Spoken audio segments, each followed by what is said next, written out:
Te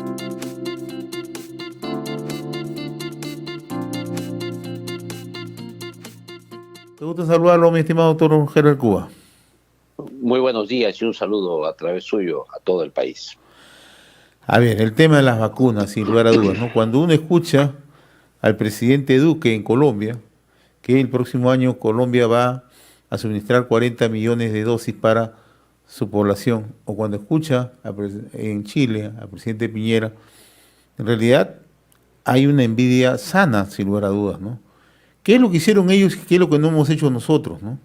Porque es la pregunta que se hace a la población. ¿Por qué ellos han adquirido Ecuador? Está haciendo un proceso ordenado para vacunación el próximo año, ¿no? En el Perú, ¿qué es lo que ha ocurrido? Usted es una persona bien informada, ¿no? ¿Por qué hemos llegado a ese nivel? Mire, no solo es negligencia, sino también es un tema de falta de experiencia en la compra de vacunas directamente a los laboratorios o a las empresas y a los estados. El Perú es un país que tiene por costumbre comprar vacunas a través del fondo rotatorio de la OPS y de la OMS. En consecuencia, lo que hace el Perú simplemente es a través de la ley de presupuesto, le asignan un monto, el gobierno transfiere ese monto a la Organización Panamericana de la Salud y ellos se encargan de toda la logística de compra y colocan las vacunas ya en el Perú en el momento oportuno. Eso se ha hecho siempre y el Perú nunca ha comprado vacunas directamente a los proveedores privados, a los laboratorios, a las empresas transnacionales o a los estados. Y eso a contraparte de lo que ocurre en Chile. En Chile, por ejemplo, compra directamente vacunas a los proveedores. Ellos no usan el sistema del fondo rotatorio que usamos nosotros los peruanos y en consecuencia es probable que lo primero que reciba el Perú el próximo año, en el segundo semestre, sean las vacunas compradas a través del fondo de la OPS y COVAX Facility, porque esas son la forma en que el Perú está acostumbrado a comprar. ¿Y eso es la esto ha forma en que lo funcionado, hace. doctor Cuba? ¿Ha funcionado en los últimos años? Así ha funcionado siempre. El Perú siempre ha comprado vacunas a través de del fondo rotatorio. En algún momento se quiso hacer compras por fuera, como fue en el año 2008, con muy mala experiencia, que compraron vacunas de mala calidad. El problema del Perú es siempre que no hemos desarrollado una experiencia, un conocimiento en la negociación con las empresas privadas. Aquí hay mucho temor en negociar con los laboratorios, con las empresas privadas. Normalmente los ministros tienen temor en reunirse con los empresarios porque piensan que esas reuniones son las que pueden producir quejas y demandas por parte de los políticos. Sin embargo, cuando quieren hacer los arreglos y las mafias, se reúnen por lo bajo y ocurre peor. Entonces yo creo que ese es un tema que el Perú no ha enfrentado en modo adecuado. Ahora, en lo que respecta al fondo rotatorio que usted menciona, doctor Herbert Cuba, ¿por qué no ha actuado con rapidez si el fondo rotatorio siempre ha tenido también los nexos a nivel internacional para conseguir las vacunas? Usted acaba de mencionar incluso que a través de COVAX Facility se puede o se pudo haber agilizado esto, ¿no? ¿Por qué no ha ocurrido, no? Eso por un Porque eso lado. es un... ya. Y el otro es que si no había ninguna coordinación con las empresas, con los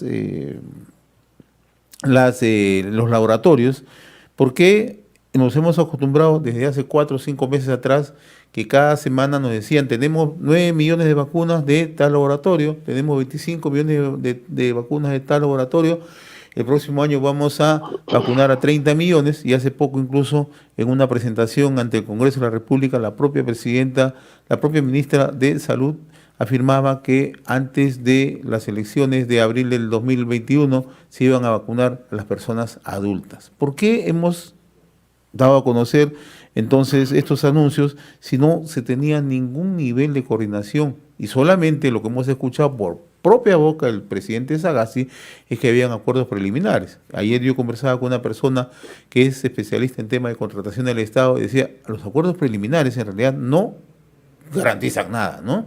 Entonces, ¿qué es lo que Así ocurrió? es. Lo que ocurrió además es que se ha politizado el tema de la pandemia. El gobierno ha encontrado un mecanismo para sacar el cuerpo de su fracaso que tuvo en la lucha contra la pandemia. La estrategia hospitalaria, militar y policial, lo único que hizo es generar miedo,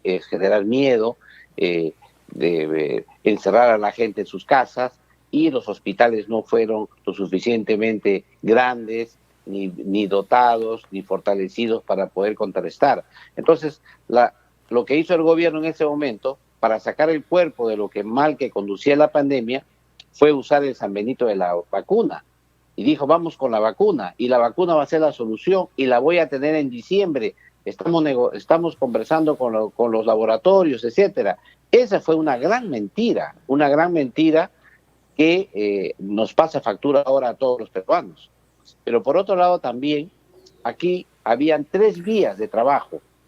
Una primera vía para poder obtener la vacuna en modo más rápido era que los peruanos participen en los ensayos clínicos para que los laboratorios que hagan ensayos clínicos en Perú nos den la prelación para obtener vacunas. Eso se hizo en el Perú. El Perú ha sido, muchos peruanos se inscribieron en modo entusiasmado para participar en estos ensayos clínicos.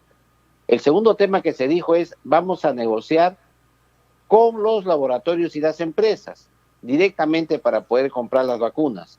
Ese tema no se ha cumplido, no se ha hecho. Los acuerdos preliminares que usted señala han sido tan preliminares que no han llegado a lo que se llama un contrato.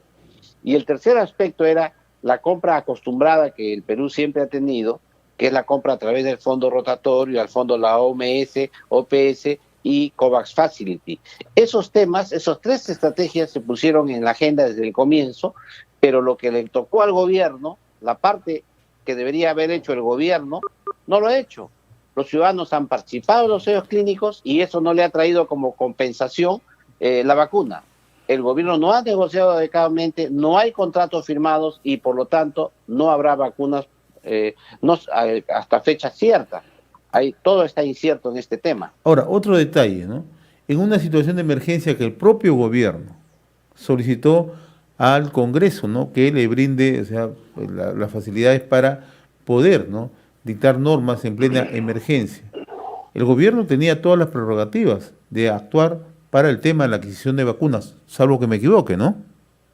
Bueno, ya es un chiste, ¿no? Lo que plantea el expresidente Vizcarra, que debido a que el Congreso no le dio la autorización o había una ley que le iba a impedir, etcétera, etcétera. Eso es una falsedad total, porque lo que el gobierno pidió era lo que se venía pidiendo en los países del mundo, que debido a que existe una pandemia, las leyes nacionales creen un rubro para otorgar registros sanitarios por carácter excepcional en épocas de pandemia y por un año prorrogable, en el caso que esta se prolongue. Que esto nada tenía que ver con el tema de la compra en sí. Para comprar necesitas dinero y el dinero lo maneja el Ejecutivo. Y el presidente Vizcarra ha dado decretos de urgencia para gastar el dinero público para muchas cosas. Es más, el propio presidente Vizcarra se jactó en determinado momento que ya había puesto el dinero para la compra de la vacuna.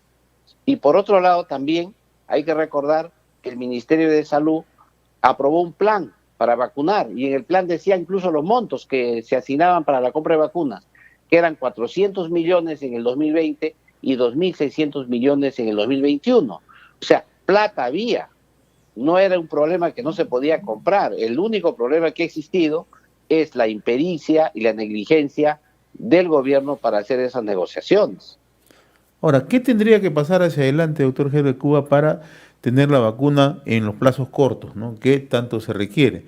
La ministra, él ya ha sido más sincera en la conferencia, no puedo decir fecha, cuándo ni cuánto, referido al tema de la vacuna. La presidenta del Consejo de Ministros hace 2 días, según declaraciones, si no me equivoco, a Radio Programas del Perú, también le ha dicho lo siguiente, ¿no?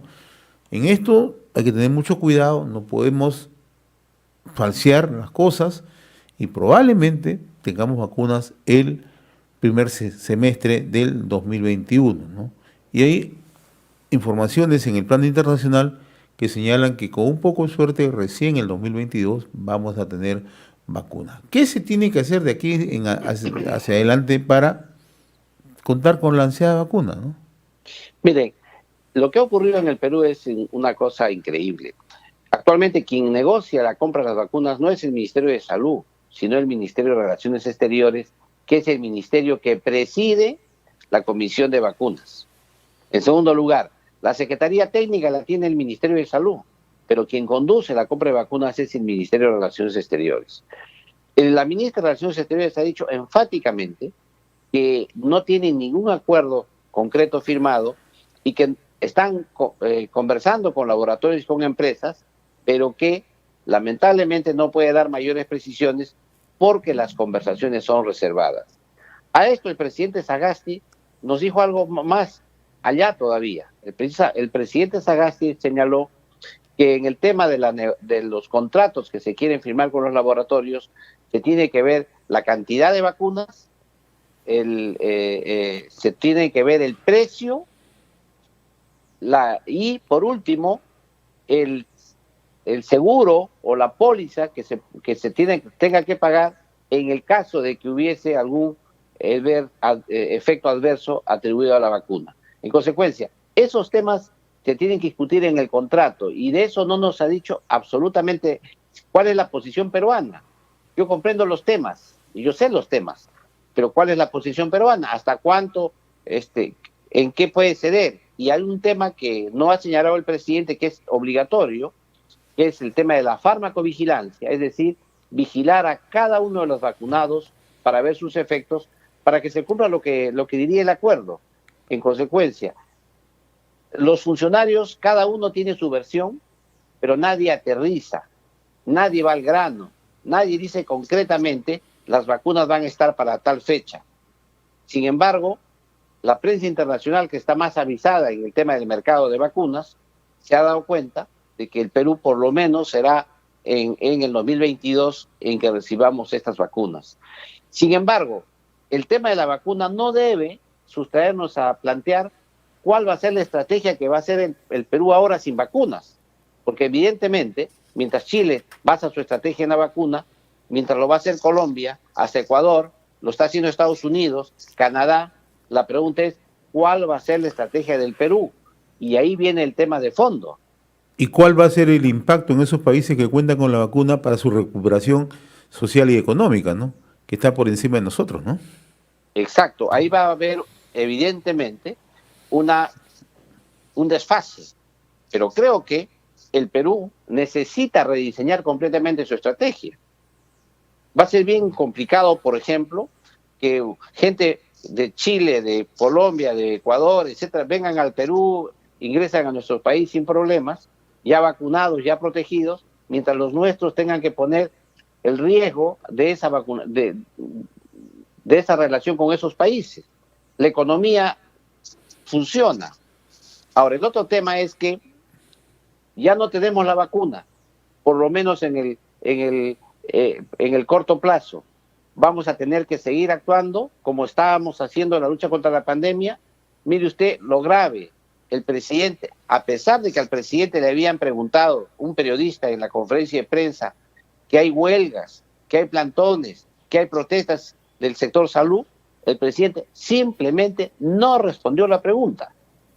Y eso es terrible, porque vamos a enfrentar la pandemia con gente, ya no hay vacunas. Vamos a tener que enfrentar con los médicos, con los profesionales de salud, los vamos a exponer a riesgo. Sin embargo, no se resuelven los problemas que tienen que ver con los compromisos, las actas y los acuerdos firmados. Más aún, el Tribunal Constitucional ha declarado inconstitucional la ley 31.039, que era una ley que de alguna manera, en modo parcial, reconocía algunos derechos. Porque, claro, ha señalado que invade competencias del presidente en el manejo de la hacienda pública y además que el Congreso no tiene iniciativa de gasto. Yo comprendo eso, pero también deben ponderarse con otros derechos. Estamos en pandemia, hay derechos incumplidos y el tribunal ahí ha fallado solamente mirando una parte del tema, una parte que le llaman ellos dura de la Constitución, que es el manejo presupuestal, pero no han tomado en cuenta otros derechos. y existe un procedimiento constitucional llamado el test de proporcionalidad de derechos. Cuando hay colisión entre dos derechos, se tiene que ver cuál es el que afecta a la salud, es principal. Y en este tema, creo que el Tribunal Constitucional, sobre todo por la posición del presidente, que no ha hecho nada. Yo estoy de acuerdo, el tribunal ha dado inconstitucionalidad, pero ¿qué solución da el presidente? ¿Qué solución da el gobierno para resolver estos conflictos laborales que con justicia tienen el sector salud? Ahora, quiero retomar un poco el tema relacionado al tema de la vacuna, porque también en la conferencia de prensa le preguntaron al presidente si existen responsabilidades. Para usted, ¿quiénes son los responsables? Bueno, el presidente ha dicho algo interesante, ¿no? No tengo vacunas, no voy a comprar, no se puede, no se trabajó, pero no voy a hablar quiénes son responsables porque no miro el pasado. Yo creo que eso demuestra que es un gobierno continuista con el anterior y realmente la propia presencia de la ministra de Salud en el cargo demuestra esa continuidad que hay en el manejo de la pandemia. Y por lo tanto, creo que los responsables son los que condujeron la pandemia, sobre todo en los periodos iniciales, porque hay que tomar en cuenta que eso fue, las vacunas se hablaron en abril, mayo, junio, fue el tema de la vacuna a nivel mundial, que fue las negociaciones en esa época. En consecuencia, todos los funcionarios que estuvieron ahí, a nivel desde el presidente de la República de esa época y los siguientes, creo que son responsables de lo que tenemos el día de hoy. Al margen de las discusiones de qué es o no la vacuna, al margen de todo, porque dinero ha habido, voluntad política supuestamente había, tenían los decretos de urgencia que podían sacar en cualquier momento y no lo han hecho. Lo que muchos se preguntan es, ¿tan fácil se puede jugar con cifras, con promesas, con anuncios, con preanuncios, poniendo en riesgo la salud de la población? Porque simplemente una cosa es hacer un anuncio, a veces de corte político, en plena campaña, pero en este caso, esos anuncios estaban ligados a salvar vidas humanas, están relacionados a salud pública. O sea, ¿es tan fácil hacer eso, doctor Cuba? Bueno, en la salud siempre, cuando hablamos de salud, siempre hablamos de vidas humanas. Y yo creo que esa negligencia no es una simple negligencia. Yo creo que ya eso, en su momento, o ya en estos momentos, el Congreso de la República, la Fiscalía y todos ellos deberían ya empezar a investigar el tema a fondo, porque es evidente que la sanción política no basta. Y es real. La sanción política no basta en este tema. No basta que lo inhabiliten al presidente Vizcarra por 10 años o que destituyan del cargo a un funcionario público. Yo creo que ahí se necesita ir un poco más a fondo. Se necesita ver la omisión que se hizo y las consecuencias que se han tenido en la salud pública. ¿Cuántas vidas humanas se podrían evitar con medidas acertadas? Y hay que tomar en cuenta algo real. Las principales vidas que se pierden en esta negligencia son las vidas de los profesionales de la salud, de los médicos, porque ellos son los que finalmente van a recibir enfermos que nunca debieron acudir, van a trabajar en condiciones que nunca les han mejorado, condiciones que siguen siendo igual de precarias como cuando comenzó la pandemia, y quizá peor, porque ahora ya se han deteriorado. Yo creo que esa mirada de justicia, esa mirada de una comisión de la verdad que diga quiénes son exactamente los implicados y puedan determinar las sanciones no solamente políticas, sino penales, creo que se impone. Ahora, el otro escenario ya realista es no tenemos vacuna, ¿cómo vamos a enfrentar la pandemia? Hay quienes hablan de segunda ola, hay quienes hablan de rebrote, las cifras están aumentando en varias regiones, se habla que no tenemos camas UCI y no hay una respuesta. Entonces, ¿tenemos o no tenemos capacidad para enfrentar esta situación que se nos viene, doctor? Hay un problema de capacidad real para enfrentar la pandemia. Ni siquiera si hubiera una segunda ola, tal como estamos hoy día, seguimos con una incapacidad real. Y hay una incapacidad real que tiene varias aristas. La primera es la conducción sectorial. Es necesario que los estrategas que conducen la pandemia cambien de estrategia. Y parece que eso le es imposible. No ven otra salida a ellos. Y es necesario, creo, que se cambie de estrategia. El segundo problema está en que existe enorme conflictividad laboral que impide que se cumplan los objetivos que se señalan desde la conducción sectorial. Y estos objetivos no se cumplen porque o faltan recursos, o faltan equipos, o simplemente el personal está desmotivado.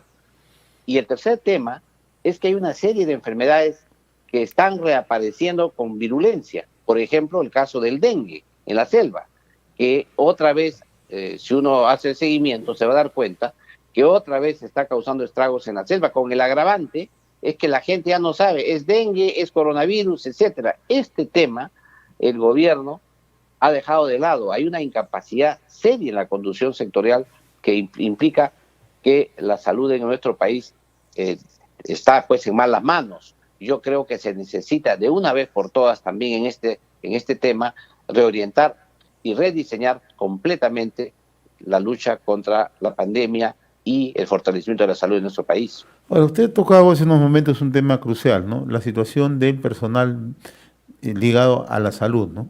Conversábamos hace unos días con representantes de la Federación Médica y ellos desde hace varios meses están reclamando justamente una mayor atención, el pago de bonos, el pago de compromisos asumidos, etcétera, etcétera, etcétera. Si eso no hemos podido resolver en los últimos meses, o sea, ¿estamos en capacidad de afrontar esta situación que vivimos? Yo creo que no. Y mire usted, los temas son muy serios, muy serios. En primer lugar, vamos a hablar de los temas de bioseguridad. En eso es un tema real. Si estamos hablando de una segunda ola, lo primero que deberíamos tener en cuenta son los sistemas de bioseguridad. El segundo tema tiene que ver con el cumplimiento de sus sueldos. Ya no hablemos de bonos. Y mire usted, en el año 2010, hace 3 años se firmó un acta en el cual iba a haber una escala salarial, que significaba que progresivamente iban a tener un incremento de tal manera que se pueda seguir el retraso que se tuvo en el pasado por el tema en el país. Y entonces, ¿qué pasó? Se cumplió el año 2018, se cumplió el año 2019, y usted sabe que en el año 2019 el presupuesto no se dio por el Congreso de la República, sino fue un decreto de urgencia que dio el presidente Vizcarra. Y simple y llanamente el presidente Vizcarra no colocó el tercer tramo de la escala salarial en la ley de presupuesto del año 2020. En el mes de marzo de este año, los gremios iban a una huelga debido a que se debería incluir la tercera tramo de la escala salarial del presente año. Pero como apareció la pandemia, los médicos que dijeron, o los trabajadores de salud dijeron, no vamos a ir a la huelga por la pandemia, vamos a seguir trabajando con la finalidad de que el gobierno busque los fondos para ello. Cuando se ha llegado a noviembre, la ministra de Salud ha dicho que no hay plata para la tercer tramo, no hay dinero. Y lo que se planteó ahí claramente dijo, voy a ver si raspo la olla para ver si le doy algo, pero dinero no tengo. Y ahora hemos llegado al extremo que ya estamos al 2021 y en la ley de presupuesto tampoco se ha aprobado el tramo de la escala salarial. Pero además de eso, como usted lo ha señalado, no se han pagado bonos, no se han logrado los ascensos que corresponden a cada año hay ascensos, como en las Fuerzas Armadas, hay una ley de ascenso, no se ha hecho tampoco el cambio en línea de carrera, es decir, si usted era enfermero y estudió medicina, usted debe pasar a ser médico, usted es nombrado en el sector, la planilla debe cambiar de enfermero a médico, ese es el cambio de línea de carrera, tampoco se ha realizado. En otras palabras, todos los problemas de personal están embalsados, están en conflicto, no se resuelve. Sin embargo, se ha dado recursos para una serie de temas de la reactivación económica, se ha dado bonos a la población, y sin embargo aquel sector que está frente día a día contra la pandemia, que ya tiene muertos, porque tenemos más de 360 médicos muertos, a esta población no se les da lo que le corresponde, y así pretenden enfrentar la pandemia en lo que resta. Mi estimado doctor Javier Cuba, como siempre ha sido muy grato conversar con usted a través de RCR, Red de Comunicación Regional. Muy agradecido por su atención con la emisora. Muchas gracias, muy amable. Un abrazo a todos los peruanos y felices fiestas. De la misma manera, felices fiestas, mi estimado doctor Javier Cuba. y ojalá que las cosas se hagan mejor. Un fuerte abrazo, muy amable. Gracias. Gracias.